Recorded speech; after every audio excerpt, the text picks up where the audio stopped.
What's up guys? So one of my first videos was Cazadores Reposado Tequila, and I was kind of curious because that's such a light body tequila, what their añejo would be like.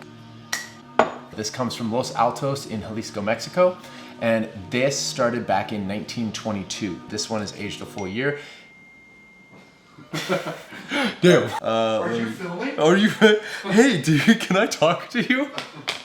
So this is their añejo tequila. It is aged for over a year in American oak barrels. I'm really curious because the reposado is aged for 3 months, and that reposado that we tried a long time ago was pretty light. So I'm curious what type of flavors are gonna come out of this bottle. Let's give it a try.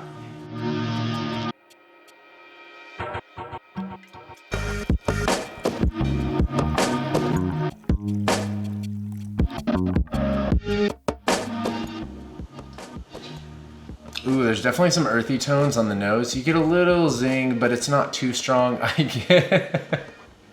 get that earthy tone like I've explained in some of my past videos a long time ago about the flavor of a centipede's like off gas if it's running around in the dirt when you like move the dirt around. It's very weird, but yeah, there's definitely those like deep, rich like dirt, some cactus. There's some sweetness with the agave flavor too. Oh wow, that was like bitter cucumber. On the palate, that caramel and vanilla notes come through a bit more. I wouldn't say as deep as chocolate. It's still pretty light bodied, I would say, for an añejo. I would say the main notes you're gonna get is dirt, vanilla, caramel, and maybe like really unripe prickly pear, like still in that fresh kind of earthy stage. On the finish is where you get more of like, think sweet wheat, but it's not the grain, it's more like the sugar from the wheat.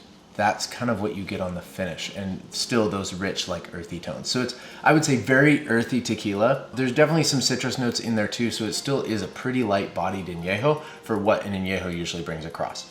A good cocktail for this, it would work well in pretty much any cocktail you would use an añejo for. I had the idea of making a Oaxaca old fashioned for this, so I think that would be really good. However, my brother bought a date syrup that's just dates that are boiled, and so it turns into a syrup. I had the idea of using that to bring out some fruity characteristics to compensate for those earthy tones. And then because the date syrup clouded up the cocktail, I threw it through a coffee filter to clarify it, and then I flamed a lemon peel over it just to enhance the smoky flavors of the mezcal that comes through in a Oaxaca old fashioned, and to add some citrus characteristics to the cocktail.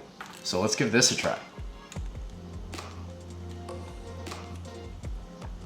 Ooh, that comes out nicely because agave hits the palate as far as a sweet on the palate. It hits it really quickly, whereas the date syrup is going to be a lot slower. And since this cocktail doesn't have straight citrus in it like a sour would or something like that, there's nothing that needs to be contrasted. And so having that smooth sweetness of the date syrup actually works really well, and it does bring out some of the fruity characteristics in this tequila and kind of brings that agave flavor forward, and those earthy tones kind of sit back. So that is actually a really good cocktail.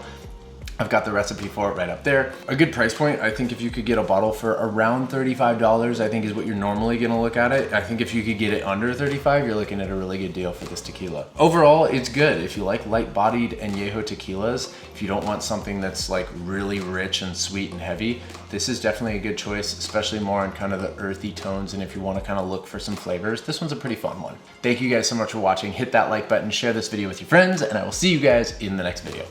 Peace. Fat pour. I don't know how to pour this back. You got a funnel? Do we have a funnel? Or I can just spoon it in. Officer problems. 1 by 1 spoon. Yeah, that'll work. I'm scared. Perfect. Good luck. Yeah, thanks. Thank you so much. God, I love having a team. Makes me think of the future. Yeah.